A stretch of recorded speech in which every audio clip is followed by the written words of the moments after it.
Swagatam. Welcome to Jijith Nadumuri Ravi,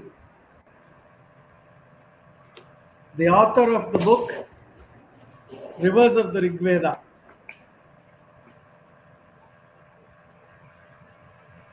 Jijith is a former ISRO scientist,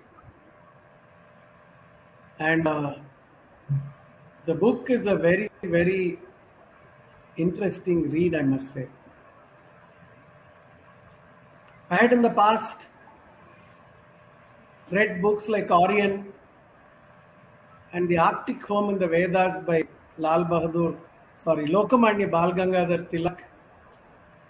Then Return of the Aryans by Bhagwan S. Gidwani, and had personally interacted with the Shrikant Talageri many years ago, and have read his books also. And I must definitely say, Rivers of the Veda is a wonderful book, worthy of study, read, and it is a record that needs to be preserved by our cultural people, scientific people, archaeologists, and historians alike. Why am I saying this? From what I can understand, Jijith has gone into the exact verses in the Rig Veda. He has also read all the research material concerned. Plus, he has gone into geographic evidence connected with the Rig Veda, satellite images. And he has connected with the various mandalas of the Rig Veda. For the viewers, so that Jijith can talk about the more interesting stuff, I wish to state that there are 1028 hymns in the Rig Veda, 10 mandalas, consisting of 10,552 shlokas. There are many authors, many beneficiaries, and many situations. What has Jijith exactly done? He has gone through the chronology. See, chronology is very important. Which comes before, which comes later, right? 7 o'clock comes before, 7 o'clock and 5 minutes comes later. So he has done that homework based on immense study, and the first mandala which needs to be looked into in terms of period is the 6th mandala, next is the 3rd mandala, next is the 7th mandala, and so on. So early, middle, later Rigvedic period. What has Jijith done? The book is mind-boggling. You can definitely understand. Even if you do not wish, if you find it difficult to remember the names and the happenings, still there is very good logic and reason in this book. Well, everybody says that the human beings came out of Africa. Jijith has not gone into to disturb that subject. If that is the case, where did they first come to in the Indian subcontinent? They had to come through the sea, right? They did not have planes and spaceships to jump into Central Asia and then come into India. And there was an ice age, which was there till almost 10,000, 9,000, 9,500 BC and all. Once the ice melts, right, the sea level will rise. So he has taken cognizance of that also. And he talks about the river Saraswati. He talks about the word Samudra. He has given a table wherein he says how many times Saraswati is mentioned, how many times Ganga is mentioned, how many times Drishtavati is mentioned, how many times is Sarayu mentioned, how many times is Yamuna mentioned, how many times are the 5 rivers RBS, Jhelum, Ravi, Bias, and Sutlej. So how many times each of these rivers are mentioned? I get to understand that the Saraswati is mentioned about 70 times. It is found in all the mandalas except the fourth mandala, I think. Jijith can correct me if I'm wrong. And Yes. Ganga is a very little. Ganga comes into the picture. Then he talks about the 5 dynasties or the 5 groups of people. The Anus, the Druhyus, the Purus, the Yadus, like that he talks about 5 groups of people and how they lived and how they migrated and the great war of the 10 kings, which everybody talks about. And from which side of the Saraswati, where did they go? He has put in very good logic.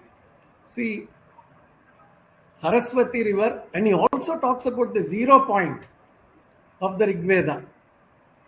Which is the 0 point? The Kurukshetra. Kurukshetra is a name which is given. Jijith will tell us which is the original name. I want to leave it to him. So he gives a small map. He has given a series of maps. I think every teacher who's teaching geography, every teacher who's teaching history, every single archaeologist, and every historian.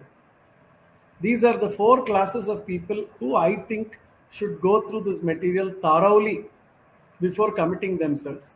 And plus, all our dear friends who often argue on the television channels and in the social media.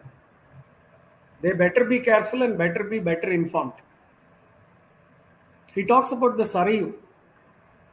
Perhaps Saraswati was the Sarayu for the Ikshwakus. He's talking about the Ikshwakus. They actually predate the 5 sets of families or rulers who were in control. And how one group goes to the western side, a Rigvedic Sarayu, then you have an Itihasic Sarayu. Where does Veda come? Where does Asamanjas come? Where do Dilip and Amshuman come? And why is a river called Amshumati? Then the story of Bhagirath. And then, of course, we have Raghu, Aja, Dasharatha, Rama. And what was the period of, Dilipa or Raghu? Did it concur with Shantanu of the Mahabharata? The time when the Mahabharata probably took place and the time of the Ramayana, he has taken, earthenware pottery, painted grey black, everything from the excavations, which is older, which is later. He has, one side, I think he has gone through the excavation list. He's put the ages of all of that one tabulation. Another side, he has gone into the mandalas of the Rig Veda, full list, and he has aged that or tabulated that as per age. Then he has gone into the geographic satellite study and evidence. Was there a stream there before? Was there a river there before? Tiny, tiny streams. I'm working with an NGO as a volunteer called Sirutuli. The river Noyal, which is only 161 kilometers long, a central tributary of the Kaveri in Tamil Nadu, has 34 streams which make the river. We have made a list of all those streams. We have done some satellite studies some years ago. So I can understand what Jijith has done. His ISRO experience and his educational background has given us the advantage. If tomorrow I can behave like a scholar thanks to him. I can smash any argument connected with the Vedic origin of the Indians. And we understand, see, even Weissmuller had said, no power on earth can determine the age of the Rig Veda. Though I differ with Max Muller on several subjects. In this, he says it must have been composed not later than 1500 BC. That predates the Iliad and the Odyssey and everything else, and anything else by miles. And we get to see 3500 BC, 5500 years from the beginning of the composition of the Rig Veda. And by the time the composition of the 10th mandala was complete, chronologically it must have been about 1800 or 1700 BC. So the 10 mandalas probably were composed over a period of 1700 to 1800 years. And during that period, so many changes, so many battles, so many ups and downs have taken place. There have been a set of people who have been in exile for 1,000 years and returned. There have been people, for example, how did they go? One set of the Ikshwakus, one set of them have gone on the western side. Another set eastern side. Come to the 0 point, Ilavata and all these words, Ilaspada, all these we heard so much. But here we get to see. And then come to the modern Sarayu. But there's no dispute. Lord Rama was born on the banks of the modern Sarayu, in the Ayodhya that we know of, not the earlier Sarayus. So, and he also talks about rivers where, that river is made of rock, and a river is supposed to have a lot of lakes along with it. So he's gone into the word meaning, the etymology. So he says, if it has a series of lakes, if it is supposed to end in the sea, it cannot go and end in one of the Central Asian lakes, which cannot be called seas. And let us first also remember that for inhabitation those days, you could not have lived in the inhospitable Central Asian region when man was in the primitive condition. He talks about horses, he talks about Hastinapur, Indraprastha, and then Manavrata, interestingly, which comes in the Mahabharata. So he is also talking about the Paishacha language. Recently, I had a small discussion with one person who said Paishacha language only was used throughout the country and somebody destroyed it and all that. That person actually is a scholar. And he also told me that all the stories of Vikrama and Vetala were found in Paisachi. And when I spoke about the Richard Burton's book, not the actor, the person who had written about all this. So, and then we find out here that Pisacha language of Paisachi was in one small segment, not everywhere. He talks about the Anus. Then who are these demons? Who are these Daityas? Who are these Danavas? Who are these Devas? Aditi's children are the Devas, they are the Adityas. And Diti's children are the Daityas. Then of course Danavas are the Anus. They are somebody else. Who are they? He talks about the date of the Iliad, 1200 BC. I will agree with that date. And how my people migrated out of India. Out of India theory, OIT, not AIT, Aryan invasion theory. I am not here to just, I am sure this is not the objective of Jijith either. All of us are trying to look for some evidence to understand the truth. That's all. India has a very big quest. So what if we came from Central Asia? Does not matter. What is there? So what if mother changed? It's okay. Here, it is not about that. It is about a scientific reason that should be assigned to a particular cause or matter or a theory or a corollary. When that is itself primarily defeated, then what is the point in believing in some falsehood? Should we not believe in truth? Are we not coming from a country which talks about Satya and Dharma? And was science so good at that time?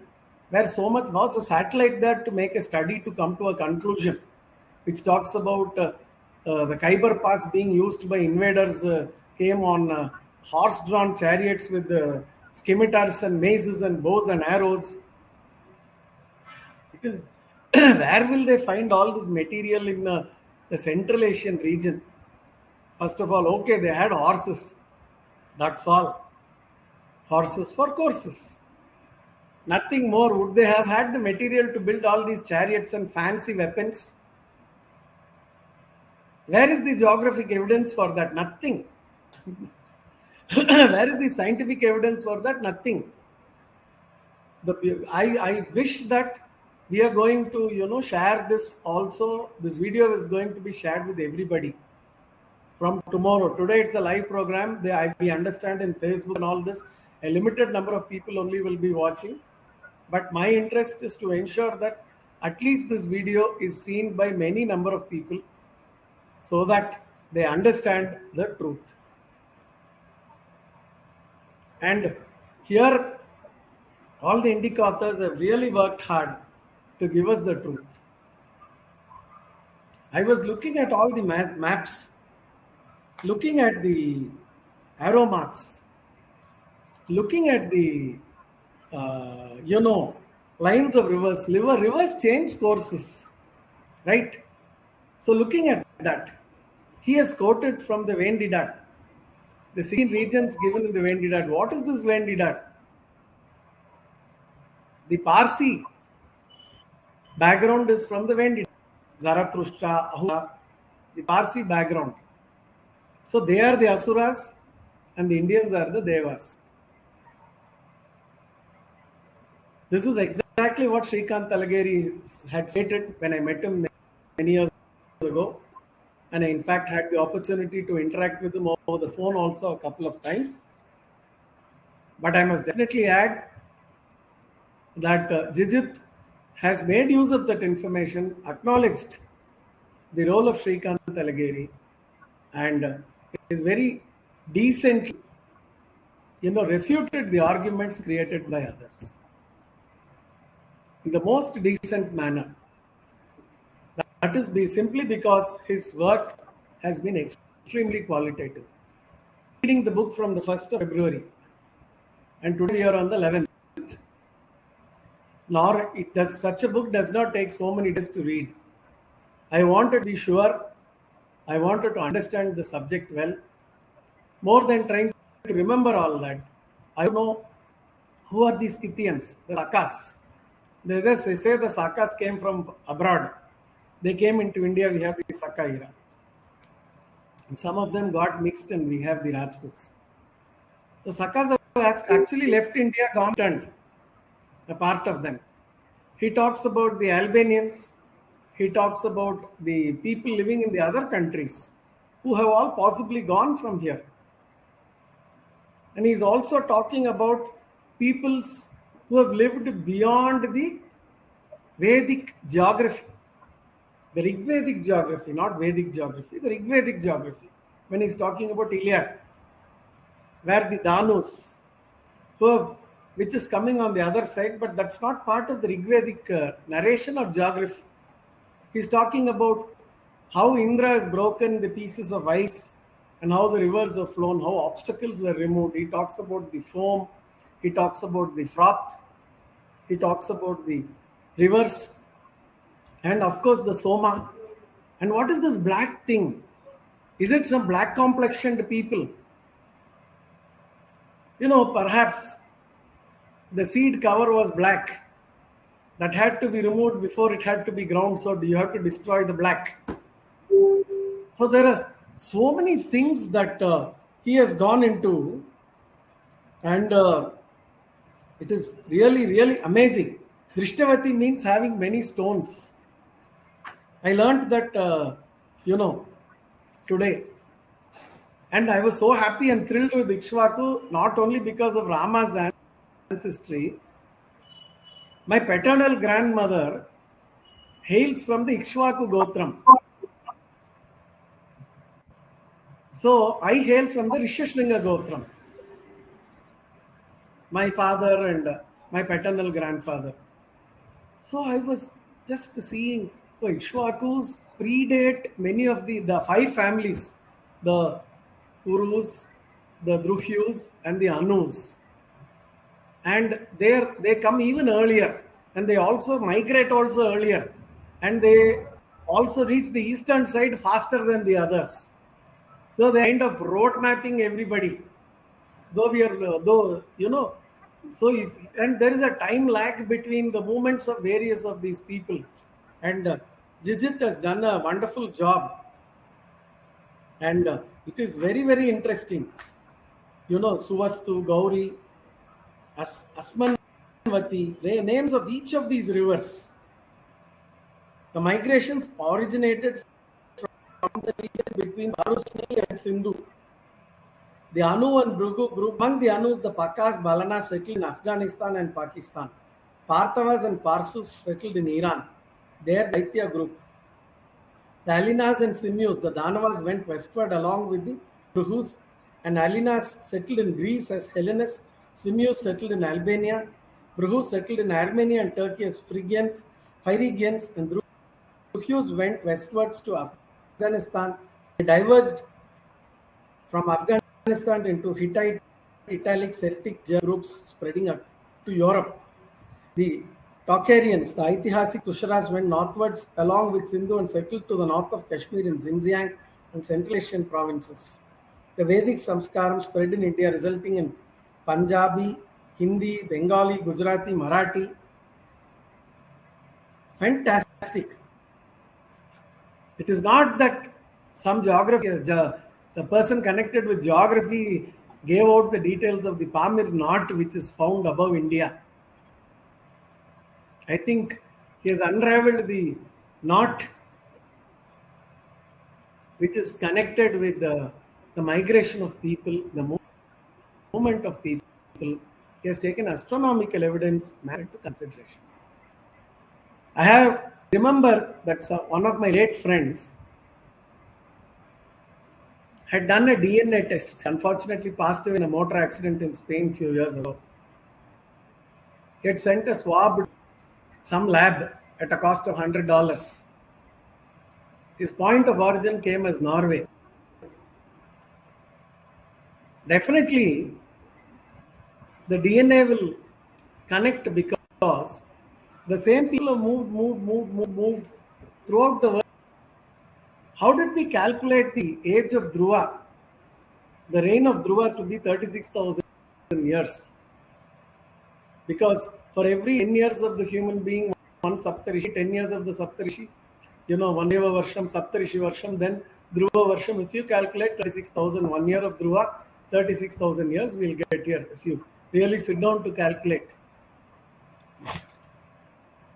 Who are these Dasyus? They are the Druhyus. So he has very clearly, what does Vitasta mean? What is, each Vibali, where is it? Raupya, Anjasi, Yavyavati, Sinauli, Sifa, Urjayanti. What a name. A girl could be given that name. Then, he talks about Saraswati in the 10th mandala. In the later Vedic texts, the Anu is also named as the Anu Druhyus, which translates as the group which followed the Druhyus. Anu means to follow. Hence, if we consider Druhyus as the first wave of migration from Saraswati to the west, then the Anus is the second wave that follow the Druhyus. Shrikant Talageri notes that the Druzyus or their language reached as far as Europe, while the Anus reached as far as Iran, Armenia, Greece, Albania. Hence, it is possible for the spread of the astronomical concepts from Saraswati to the west and into Babylonia. In the Greek narratives, Orion was a hunter like Krishna. Correct? The oldest civilization in the whole world, if we see, is the Indian civilization. We have evidence which says that Indians have been living here for 84,000 years. When I met the scholarly Raj Vedam, he gave me a table. And I'm glad that he has made a very good comment for this book. I was reminded of meeting him a few years ago at Coimbatore, which is my native place. He said 84,000 years, correct? Every study, looking at the sky, looking at the seed, looking at the plant, looking at the flower, unless the place is habitable and hospitable, you can't sit and do research. For that, you had to live in a place where there was some level of food availability, some climatic stability, and some light. And he talks about the lunar months, the solar months, so many things. When I took this up, I thought just the rivers of the Rig Veda, I'll know that how many ever rivers and streams are there, probably some lakes and ponds, and I'll get to know more. Now I can say I can pull off a story with the aid of this book with whomever I meet. They will be thrilled. They'll think I'm a very big scholar, and the credit will go to Jijith. Now over to you, Jijith. What made you? I had to say all this because even speaking for 2 hours in praise of this book or your activity will not be sufficient. So excuse me for taking this time of you. What made you take this book? And how did you manage to put all this into one book first? Yeah, yes. So thanks, Rajesh ji. Actually, it was a very detailed study of my book. A couple of book reviews I have been part of, but nobody has done this much detailed study of the book. I'm very much happy to listen to your all the detailed analysis. So to answer your question, actually this was not my first book that I planned, and I have mentioned it in the preface. For a long time, that is around 20 plus years, actually I have been focused on the largest book, that is Mahabharata, and also expanded my geography expertise onto the Ramayana. So these 2 books are there, and I have consolidated all my studies of the 2 Itihasas, Mahabharata and Ramayana. And then fortunately the COVID situation came up and it became beneficial to me. I will be like working from home kind of an environment. So I set to write the book on Mahabharata and Ramayana. And then I understand, I proceeded around 30% of the book, and I understand it all have connection with the Rig Veda. And without first settling whatever information in the Rig Veda, it is meaningless to write anything about Mahabharata or Ramayana, because there are a lot of things to be settled in the Rig Veda itself. The geography needs to be settled, the chronology needs to be settled. So that was the moment I started focusing on writing the book on Rig Veda as the first book. And of course, this is not, I have book writing I have started in something like 2019, but my studies extends to something like 20 years. And out of this, Rig Veda actually started around 2005. And at that time, I have gone through the books of Sri Aurobindo. I would still recommend anybody who want to just have a foothold into the Rig Veda, first study the Aurobindo books. So I have been going through that books, and then slowly I have focused onto the translations, because at that time I was not very much good grip on the Sanskrit. So I have gone to the translations, and there was the only translation that is freely available was the Ralph Griffith translation.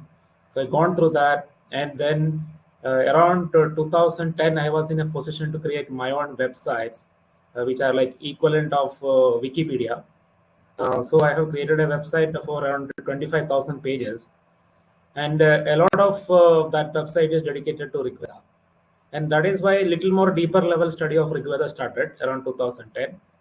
And in that I have created what I call a wiki of Rig Veda. In simple terms, it means just like in Wikipedia pages, you get one page dedicated to some 10 hymns of Rig Veda, and all the nouns in the Rig Veda, like Indra, Varuna, or Parushni, like that, any nouns, they will be hyperlinks. So you click on that particular noun, it will open into another page where every reference of Parushni, every reference of Indra, every reference of, for example, Krishanu, for example, you have mentioned. So anything that will, like all the references of that particular noun in every mandala, every hymn, that will be like tabulated. From there, you can navigate back into the text, or you can go back to the noun, and you can actually connect one noun to the another. So the relationships, like it's like a relationship analysis. Like in a verse, if there is a mention of Indra, so you can look at it that, and whether it is connected to Varuna or whether it is connected to Aryaman, all these relationships you get. So that is the wiki concept. So I have created wiki for Rig Veda, of course, like subsequently Mahabharata, Ramayana, everything. But since we are talking about Rig Veda, so that is one detailed study I have done. I have analyzed around 1300 plus Rig Vedic nouns, and then in 2000 period, I have like you have, I have personally met Talagiri ji, and I had a lot of interactions with him. And in 2008, his book has come out, like Rigveda and Avastha, the final evidence. So I have to discuss that. I went to his house, and then we had a discussion, etc. So I have built a relationship with him, and I published because he wanted his older book to be available with a much more higher availability to the public. So I have volunteered to take that older book. He said like you can actually publish it in your website. So the Rigveda, the final this Rigveda historical analysis, the 2000 book I have published in the Ancient Wise website. So that relationship built, and like that I have been like studying it. So sometimes my focus will be on the Mahabharata, for example. In the 2014 to 20 period, I have been attended a lot of conferences on Mahabharata, representing the Mahabharata geography. So geography maps creation. So I have a kingdom map and a city map of Mahabharata, which is available. I mean, uploaded to Wikipedia as well as my site website. And it's also hosted by so many other sites. People don't know that I created it, but occasionally they come to know and then tell me, oh, okay, your name is on that. So like that. So all this happened, and then as I said, like around 2019, I decided it is time to write books. Websites are good, it is online, it's happening, but book has a different kind of audience and all those things. So many research papers I have published in Mahabharata. So they have a certain kind of audience, and its spread is very limited into the academic community. So book is something which can reach both the academia as well as common people. So I decided to write books. And then because of the dependencies, whether to write a book on Mahabharata or on Ramayana or Rigveda, so it became very clear to me I should write a book on Rigveda. So I started it around 2020 and then completed around somewhere around like end of 2021 October, like that. And then finally it took shape, and then I gave the manuscripts to all the scholars. They also appreciated a lot, and then with all their blessings and endorsements, I put it into published the book, and it is out. So this is a small story of how I came about. And as you rightly mentioned, my expertise in ISRO has helped me a lot, because I was generated expertise in the IRS remote sensing satellite imagery of everything. I have personally analyzed Saraswati satellite imagery. So that is one of the important artifact in discovering the channels of Saraswati, the ISRO satellite imagery. So I was fortunate to have a direct access to that satellite imagery, etc. So I am very much developed an expertise in map making, and because of that, I make maps of Mahabharata Janapadas, Ramayana Janapadas, travel path of Rama, Pandavas, all these things. So same expertise I used to create maps for this book. So all the maps that you are seeing in the book, I have myself created. I have not employed any other person, artist or anything. I have some artistic skills. Rajesh, you might be knowing. I have a Dharma digital platform where I create the 3D avatars of Devadas. So all these things are there. So with that expertise, the map making expertise, I don't have any external dependency. I use that. So everything came in place. So all the maps I need, I make myself. And then basic analysis, geography analysis, I am familiar with because of my expertise in ISRO, so IRS satellite imagery, everything. So to search out a river, like a river channel, even looking at different kinds of hydrology maps, all these things are familiar to me, and this has helped me to discover some of the very obscure rivers, and that has gone into this particular book. Yeah, so overall, these are the kind of expertise and experiences that led to write this book. In fact, there are a lot of people who use the Oxus, the name of some of the rivers and the lakes which are found in Central Asia, and often talk about it, but you have proven logically when you spoke about the Sarayu, the location Correct. of the Sarayu, that it can be logically only Yes. Saraswati, Sarayu, Sindhu. Right. Right. Where is Sarayu located? Based on the movement of the verse and Correct. movement of the migration and chronology, Yes. which Yeah. was really heartening, because most of the people, they simply want to prove themselves right, not prove themselves, create a noise so that everyone thinks that they are right. And I fully understand the kind of challenges that all of us face while talking about these things, wherein they say, no, no, no, no, it has already been proven. We are all from Central Asia, and or sorry, the Aryans, the North Indians are from Central Asia, Aryavrata, and this is Dakshinapata, the Dravidian country, not realizing that Dra may not be a Dravidian syllable. It could be Sanskrit, because I don't remember using Dra anywhere in Tamil while talking. Yes. Dravyam, Dra, Dira can come, Radhi can come, but Dra cannot. I have not seen. Tamil is a Yes. very archaic and nice language, but I have not observed that. And Yes. Yes. I remember the work of Vayyapuri Pillai, who has spoken about the of more than 200 words of Sanskrit found in the Tamil language even 1,000 years before. So, and he has spoken a lot about the dates also. But he was not popular. He became unpopular for his work. But today we are happy that at least we are living in an environment wherein somebody will at least listen to us before attacking us. At least we have that breathing time. And more than the out of India theory, the Aryan invasion theory has been made popular. So at least now the out of India theory, there are people willing to listen. I have one friend in Facebook whom I spoken to, Joseph Nooney. He talks about this. He says, see, since we are not talking about it, nobody seems to care. So these are the series of Indic authors, including Jijith. There are about 100 or 200 people, maybe maximum 200 people in India, who are each of them are going into some 50, 60 books. Say about 10,000 books. They are, churning it and bringing out the butter and converting it into ghee and presenting it to us so that we use it for eternity. And that is only very heartening. The Filter Coffee with Rajesh Govindarajulu program, whether it helped anybody else or not, in the last nearly, let us say about 5 months or so, has helped me individually.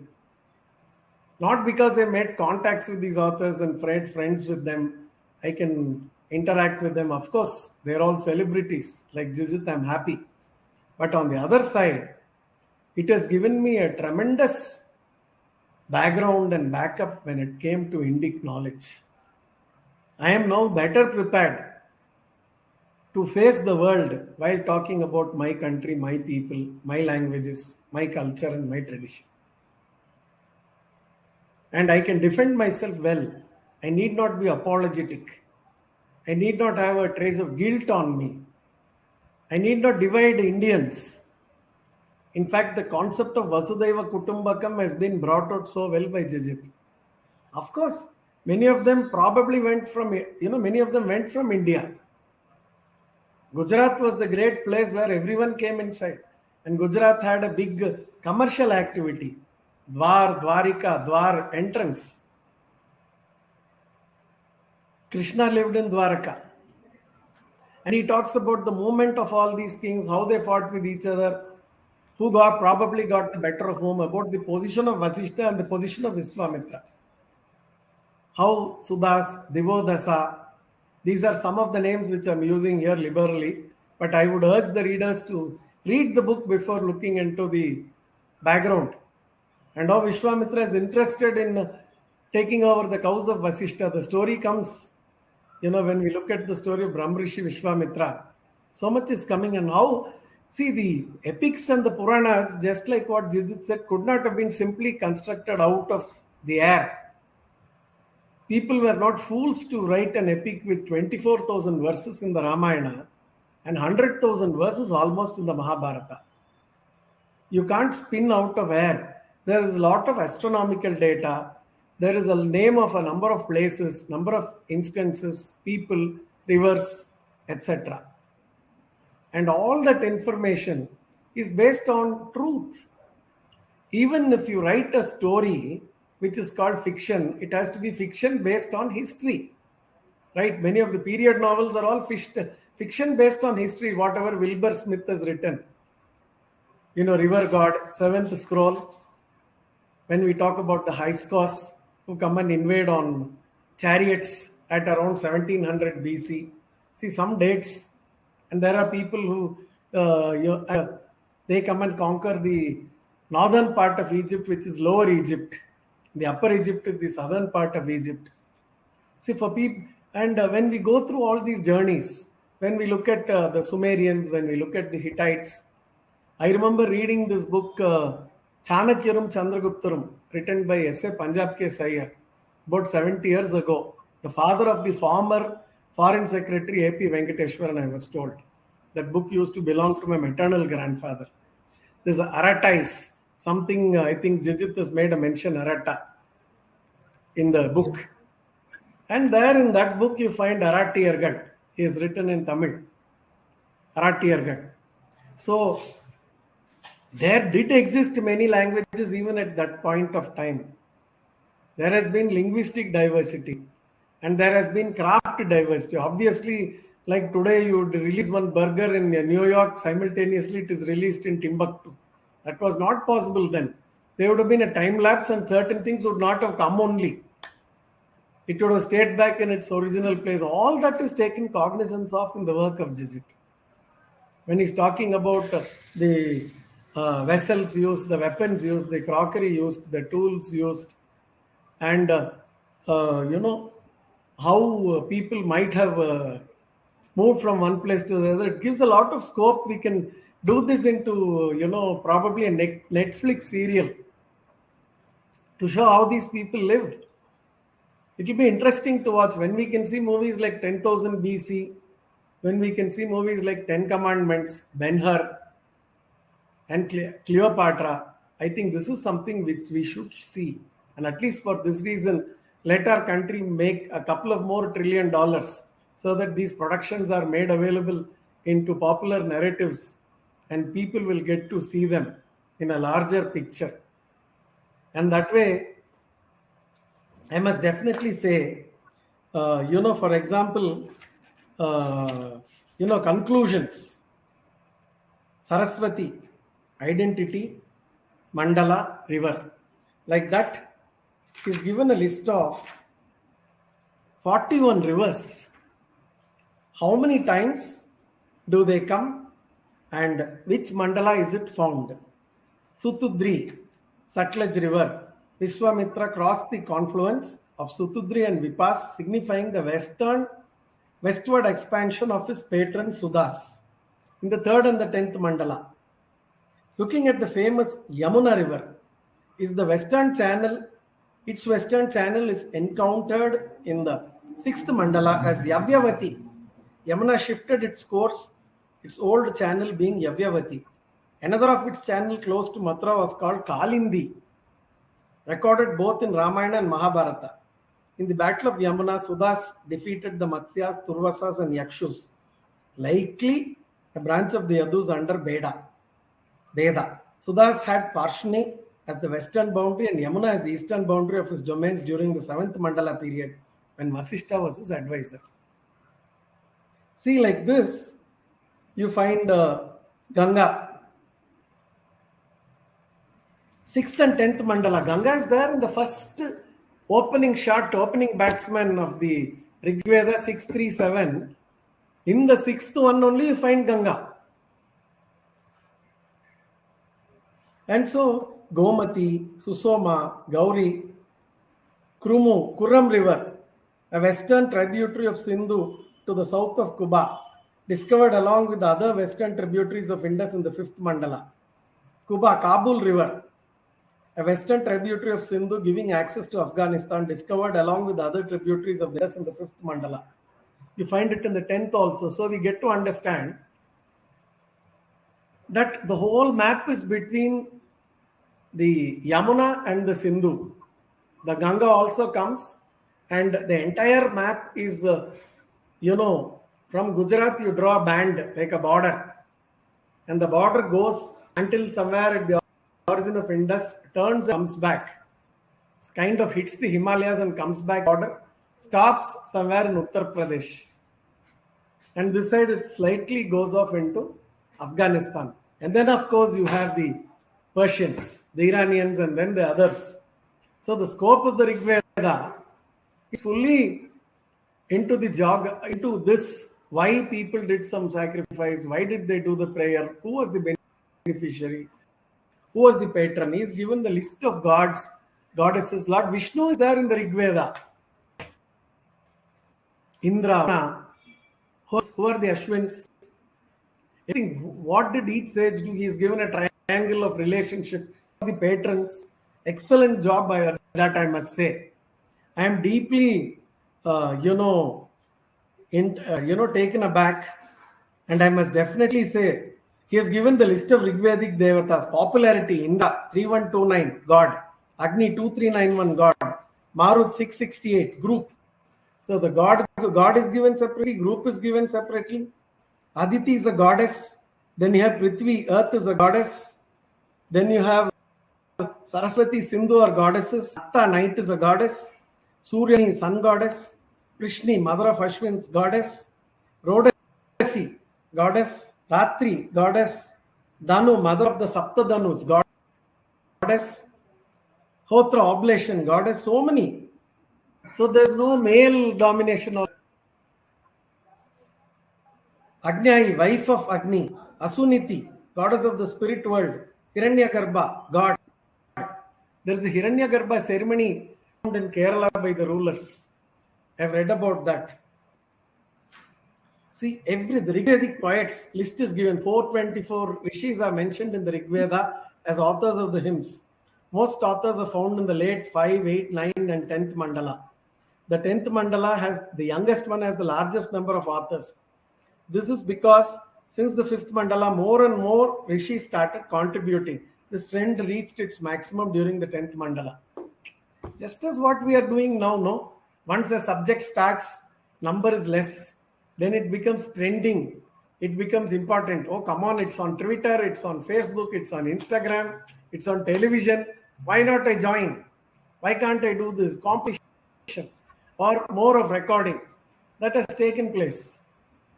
So when and who is this Vishwamitra? Who is this? Who is that? Each background is given. When you start at the beginning of the book, it talks about the Panchajana. And from the Panchajana, who are these? The Yati had 5 sons: Yadu, Turvasa, Druhyo, Anu, and Kuru. And from that comes everything. So due to the northwestward expansion of the Bharatas, the Anus and Druhyu migrated further northwestward into Iran and Central Asia, and from there to Europe, leading to the arrival of the Indo-European languages in these regions. Comparison of OIT and AIT is not the scope of this book. Very generous the author is. For this, the reader is advised to read Talageri's 2 books, Talageri 2008. However, when we discuss each of the Rigvedic data in detail, in the main section of the book, the same pattern of the migration of the people from the Yamuna Saraswati region to the northwestern region will be very clear to the reader. It is very, very, very clear. That I must definitely admit. I'm not saying this because I believe in this or I believe in that. I was made to believe that the Aryans came from Central Asia, and I unfortunately come from a community which begins with the word Arya, and we wear the sacred thread. And there have been instances that growing up in Tamil Nadu, has its own benefits, and sometimes when they see the cross belt or when they know that though I'm not to the priestly class, I'm not a Brahmin, so to say, still cross belted from a trading community. They will say you're all foreigners. I would simply ask them, when you have no issues accepting foreigners who came with the Mughals and with the Delhi Sultanate, why are you calling foreigners? Even if we came long, long ago, 3,500 years ago, but still they will call us foreigners. We use words like Vanderi and all was used. Sorry to use that word. It is not very correct. But such words were used, continue being used. And talking about the Soma, and he also talks about two types of things which are used. One is for a little bit of excitement and one is for staying a little calm. So this has been brought out. So I understand this cannot be, first thing that I understood was this book cannot be written in a year or two. Just as the Rig Veda was composed over 1800 years, our dear author must have taken at least 18 years. And he has. He says he talks about 2004, 2005 and has come till 2022, 2022 is when the book is popularly made available. The book is out and Notion Press has brought it out. And I am really grateful personally to author Jijith Nadumuri Ravi, not for agreeing to be our guest today. Of course, I am thankful for that, but for making this a book available for me as an individual. I have personally gained and benefited out of this book. And I wish that everybody gains and benefits from the book. I wish that 1 million copies of this book is made available to everyone. Let them all take a month or two to read it slowly and speak to the rest of the billion in India. They should understand that India is a very old civilization, old country, a set of old languages here. And to be very honest, I really do not know about the documentary evidence of other languages. It is perceived. But here I can see Sanskrit is at least 5,500 years old in the form that we get to see it in the Rig Veda. And over 1800 years, the language has been stable. If we are able to understand what is found in it today and interpret, the language has been stable during the period of composition. I'm not talking the later years. Again, it has been stable for another 3,600 years for us to understand. I really am not here to ask which is the oldest language. I don't know. Maybe there are older languages, or even Sanskrit could have existed 5 years before to reach this level so that it is used as a narrative here. It is not the Latin of the East. Sanskrit is the language of humanity, of the world. And language of civilization. And the language tied everybody together. So that concept called Vasudhaiva Kutumba, the whole world is but one family. Bhavati Ekanidam, the whole world is but one nest, is truly realized. Jijith, hats off to you. I would like to personally invite you over to Coimbatore to address all our schooling and college students, address all the people who are teaching language and humanities in every educational institution. This should be sent around. First, the video should be sent around, and they should be told, please take this book, make everyone who is studying geography and history to read it first and then teach the students.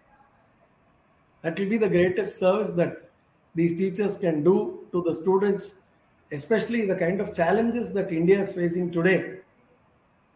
You know, privacy, liberty, this, that, they say, I am unable to understand.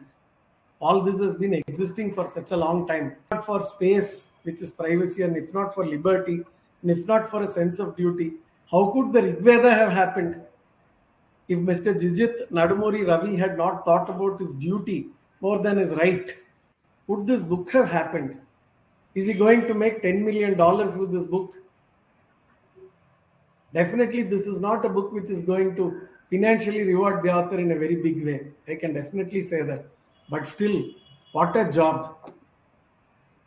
At least a dozen PhDs rolled into one. At least I can definitely say. Because you're dealing with hydrology, satellite study, language, history, material study. You know, glazed pottery or ordinary clay or copper or bronze or iron, painted grey ware. So which period, which was made first, which was made later, carbon dating of all that, putting that in one list, putting the verses and hymns in one list, putting the other people's narrative. He has put the horse before the cart and the bullock before the cart and taken us to the right destination. The rest of the cases, I think the cart was being pushed by the animal or the human being. Now, for the first time, the cart is being led and directed and brought safely to its destination, which is our mind.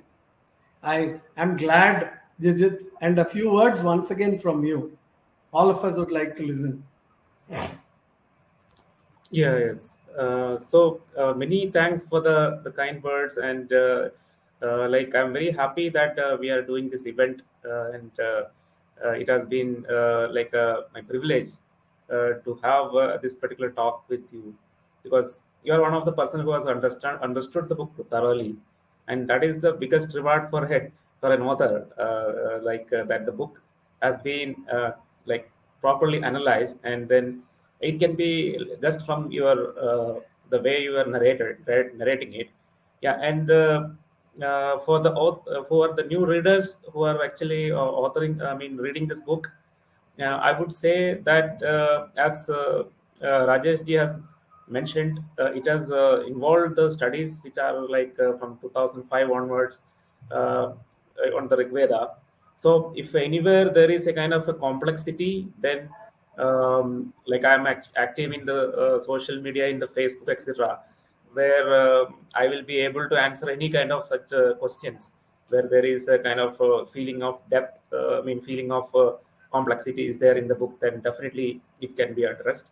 Because around 15 years of research, when you're putting it into very concise and dense data, there can be possibility of complex passages in that. But I have made the introductory chapters of the book, first, second, third, as a kind of a journey into a lightweight journey for anybody who, in any, even people have not understood or have the only knowledge about Rig Veda is the name Rig Veda itself.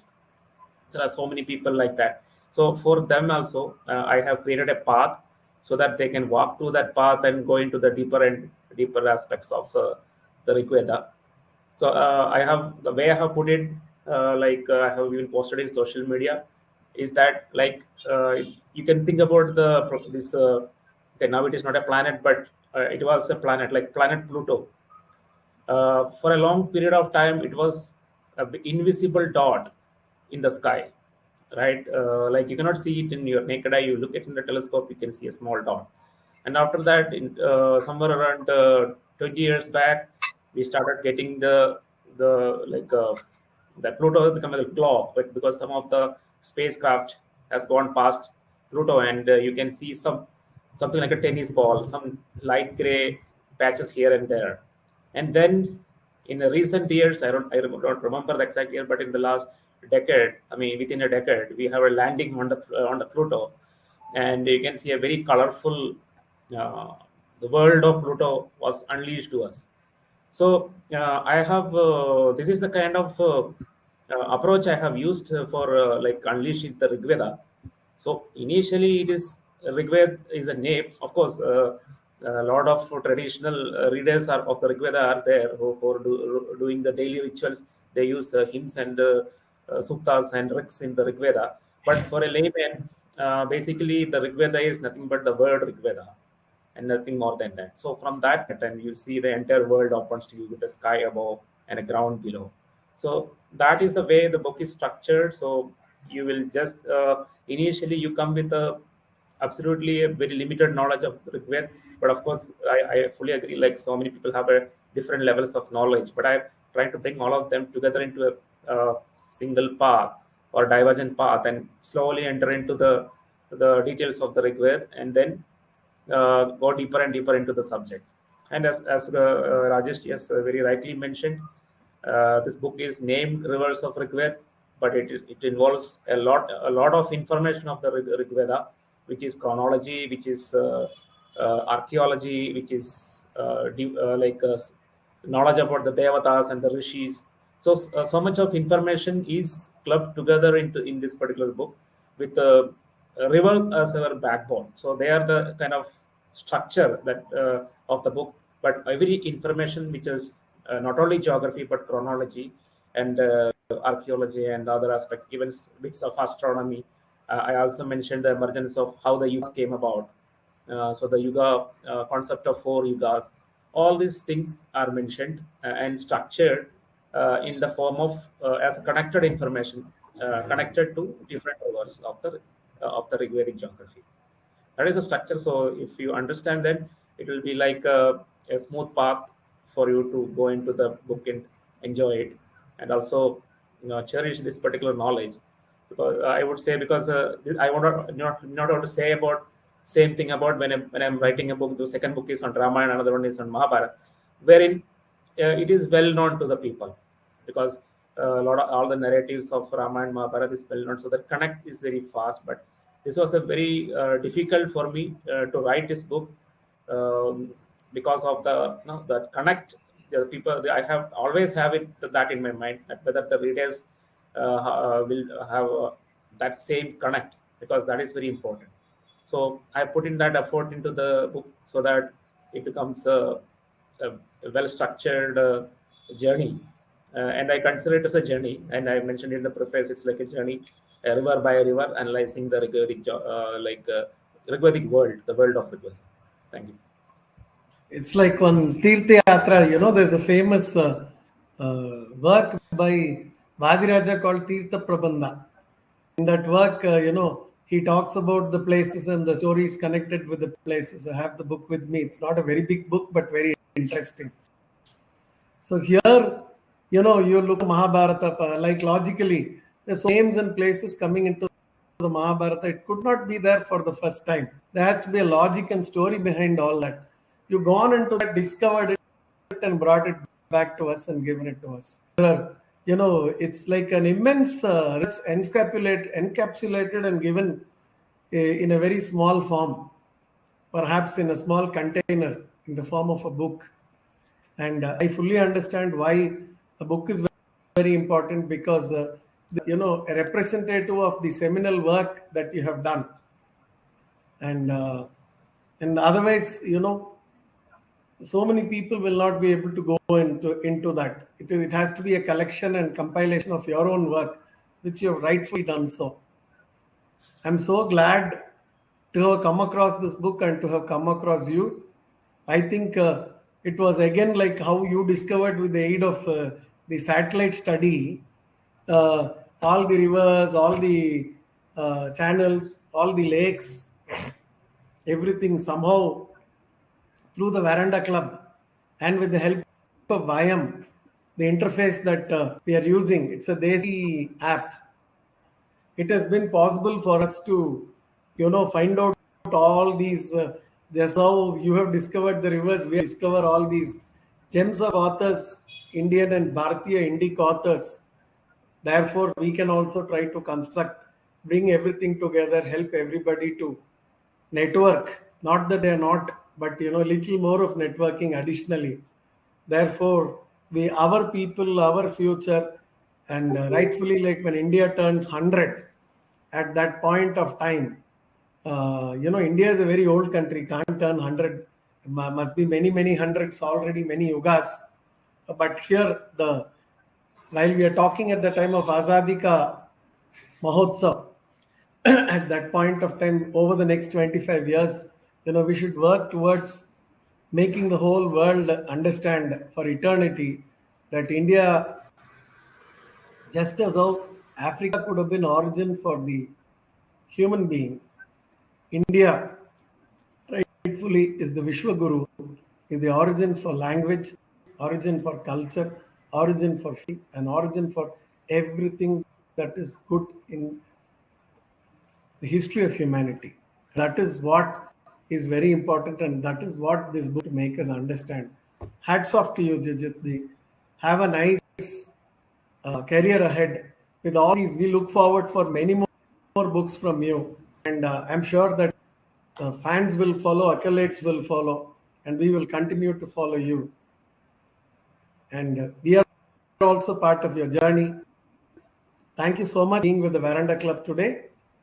On behalf of all our readers and founders and everybody else, whoever is watching this program and whoever is going to watch it, I thank you. Dhanyavad.